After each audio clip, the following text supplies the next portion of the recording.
এই তো কিছু বছর আগে এক ছিপছিপে গড়নের ছেলে সান্তোসের মাঠে খেলে বিশ্বকে তাক লাগিয়ে দিয়েছিল। মাথায় রং করা চুলের ঝুঁটিতে সেই ছেলেটি ছিল ফুটবলের এক নতুন বিস্ময়।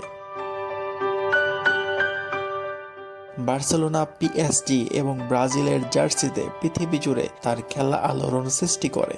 বিশ্ব ফুটবল প্রেমীরা তাকে এল পেলে বা বিশ্ব ফুটবলের রাজপুত্র হিসেবে চিনতে শুরু করেছিল।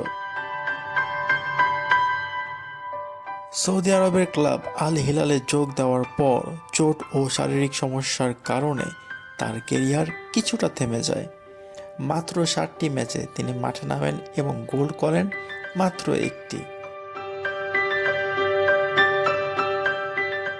বাঁ পায়ের অস্ত্রোপচার করার পর প্রায় 1 বছর পর তাকে চিকিৎসার জন্য আল হিলাল ক্লাবের পক্ষ থেকে সহায়তা করা হয়। কিন্তু নেইমার ফিরে আসেন তার শৈশবের ক্লাবে 15 বছর পর, আবারও সে মাঠে যেখানে তার ফুটবল জীবনের সূচনা হয়েছিল।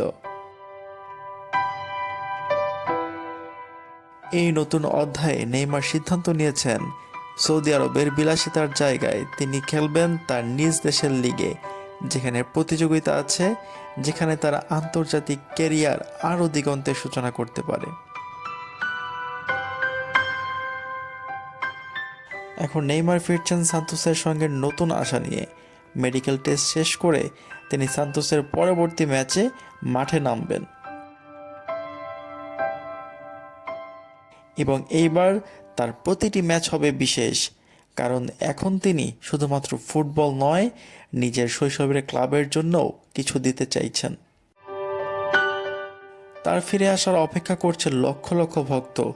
সান্তোসের মাঠে নতুন এক অধ্যায় সূচনা হতে চলেছে। নতুন করে মাঠে নামার সময় এসেছে।